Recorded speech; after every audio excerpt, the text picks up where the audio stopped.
Every Pokemon trainer has a moment that defines them. A moment where they look back at the impossible and say, you know what?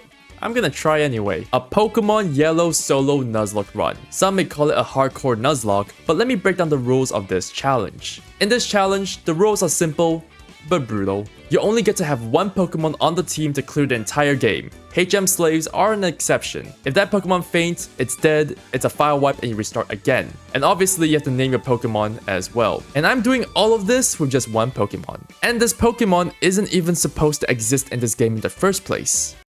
Cramorant. No, wait, hear me out for a second. I'm sure you're wondering why I would choose to play this abomination of a Pokemon. I mean, to be honest with you, do I really need a reason to? It's like asking why we breathe. I mean, also look at this damn thing, it's kind of cute. But appearances aside, of course, it's terrible. 4 times weak to electricity, check. Terrible stats, also check. And the only good thing about Cramorant was its Gulp Missile ability, which we can't even use in this version of the game because abilities don't exist yet. So yeah, we're in for a really fun time. But this isn't about just being a challenge, of course. Some people climb Mount Everest, some people run marathons. As for me, I'm going to be beating Pokemon Yellow with this majestic specimen. So you know what? Let's freaking go! First things first, our impossible journey begins with the most important decision in every Pokemon game, naming our rival. I went with Garbage because, well, that's exactly where he belongs, in the trash.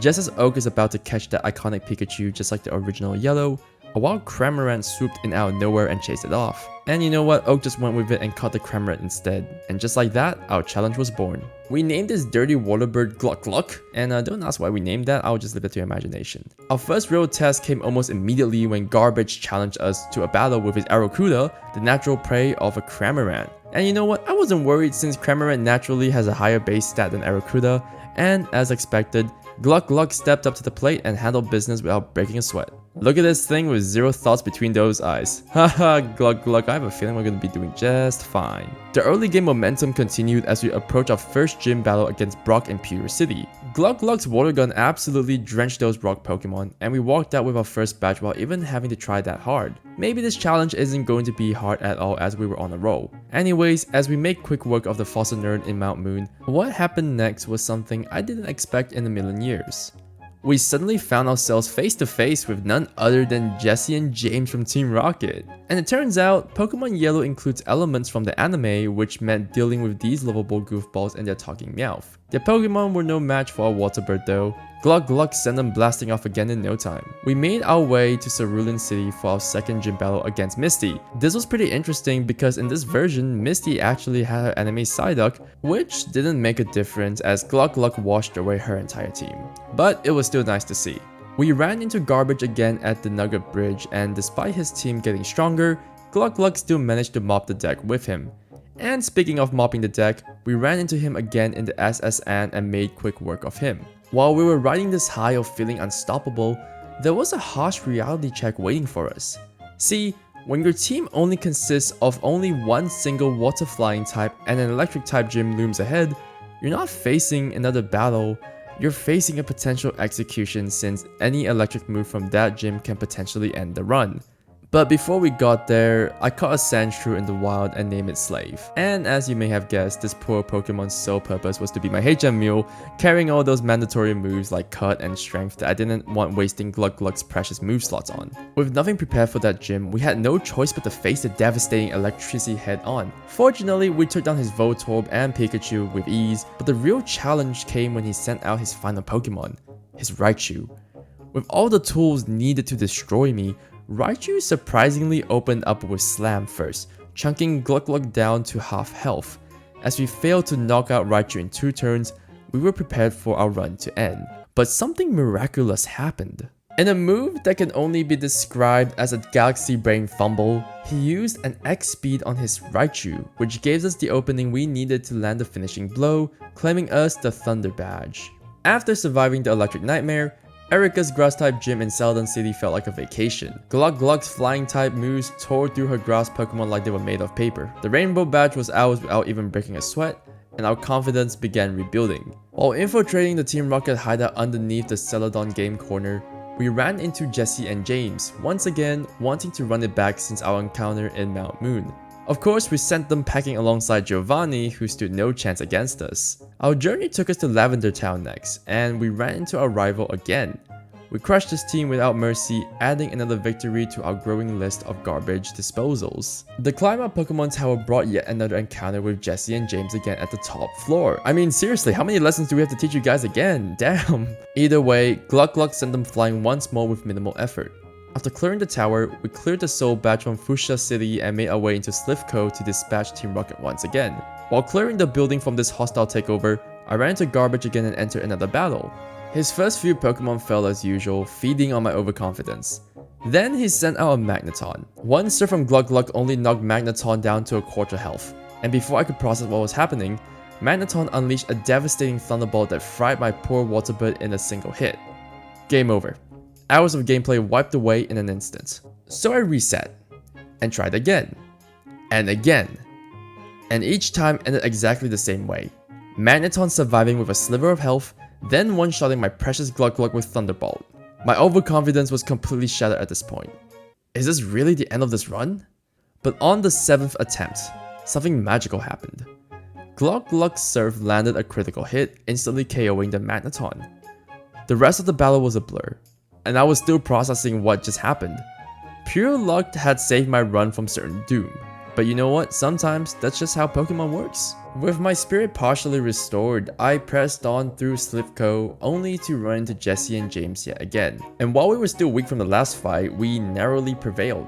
At the top floor of Slivko, Giovanni awaited, but he was nothing compared to the Magneton Nightmare, so we easily defeated him. Returning back to the gym challenge, Sabrina and Blaine fell to Gluck Gluck's versatile moveset. These victories restored my confidence, making me believe we could actually complete this insane challenge. Then came one of the strangest encounters of the entire run. Outside Pallet Town, I ran into an NPC, a Cramorant collector of all things. At first, I thought it would be a fun mirror match, with Gluck Gluck battling other Cramorants. His first few water birds were indeed low leveled and easily dispatched. This random NPC, this nobody, just sends out a level 100 Cramorant. A level 100 Cramorant. What kind of sick joke is this? Our level 57 Gluck Gluck stood no chance at all, so this forced another reset.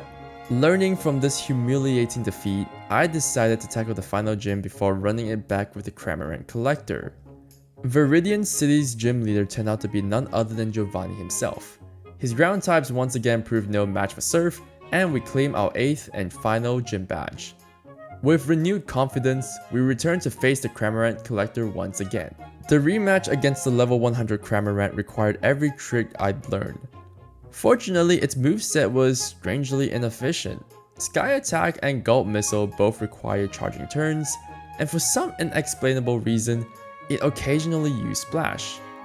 Using this to our advantage, we somehow defeated a Pokemon that outleveled us by 39 levels with one single HP remaining. Of course, Trash had to make one final appearance before we entered the victory road. After our previous Magneton trauma, Gluck Gluck managed to one-shot it thanks to a critical boosted Surf, prevailing the match without any critical resets needed. The winding paths of Victory Road tested our endurance more than our battling skills. And after what felt like hours navigating its maze-like tunnels, we finally emerged to see the majestic Pokemon League in front of us. That's when the realization hit me. We'd come so impossibly far during this journey, from nearly quitting after the Magneton disaster to conquering a level 100 version of ourselves. Gluck Gluck had proven that limitations only exist in our minds. Alright Gluck Gluck, let's do this. Lorelei first greeted me with a cold smile as we stepped into her frosty domain.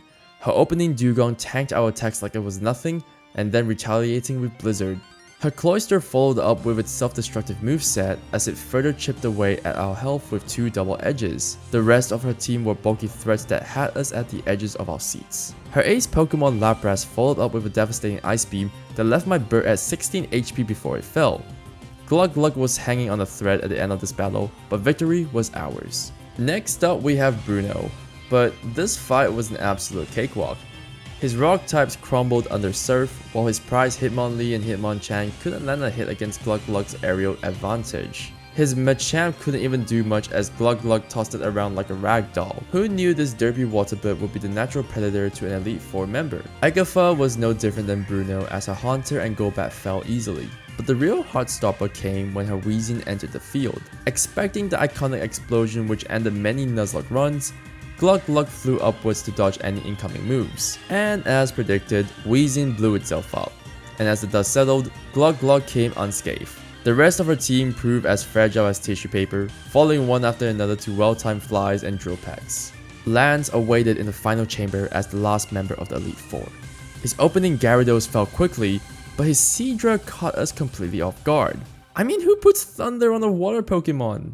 The blast left Glug Glug with a sliver of health, but it wasn't down for the count just yet. Thanks to Glug Glug having ice and water types in its moveset, we managed to dispatch Lance's Dragonair, Aerodactyl, and then Dragonite with ease. As much as I like to celebrate, veteran players know that this isn't the end of the run just yet. The door to the champions room slid open, revealing none other than our rival, the trainer we've been battling since Pallet Town.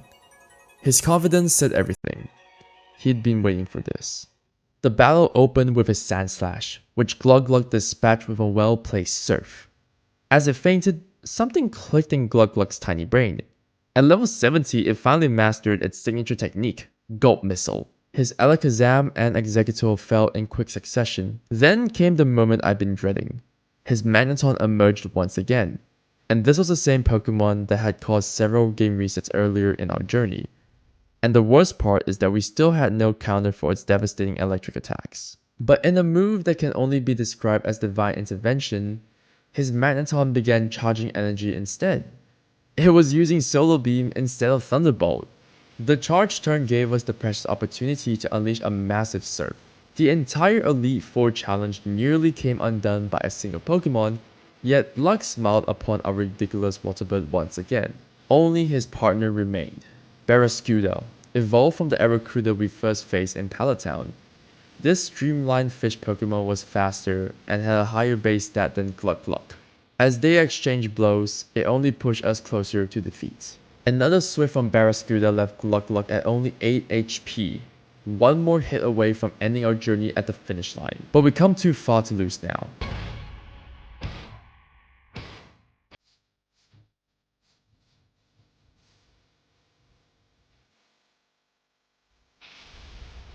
We somehow managed to roll a critical hit. Barraskewda flopped onto its side defeated, and the impossible had happened. The champion battle was finally over. My solo Cramorant run had actually succeeded against all odds. And as we entered the Hall of Fame and seeing Glug Glug's face on the screen, I realized that beating the game with Cramorant wasn't just possible. It was more satisfying than any playthrough I've done with top tier Pokemon. That final critical hit serve wasn't just lucky timing. It was the perfect conclusion to a journey that began with a derpy Waterbird that had no competitive player would ever consider using. What a journey we had with Glug Glug. From being dismissed as the goofy bird we all met at Pallet Town, to standing triumphantly in the Hall of Fame. This challenge taught me something profound about Pokemon. It's never about tier lists or base stats. It's about pushing through challenges with whatever partner you choose. If you enjoyed watching this derpy bird defy all expectations and rise to glory, smash that subscribe button. And I'm already playing my next impossible run. Maybe Emerald with only a Dunsparce? Or Platinum with just Bidoof? Let me know what you want to see down in the comments. But until then, I'll see you soon.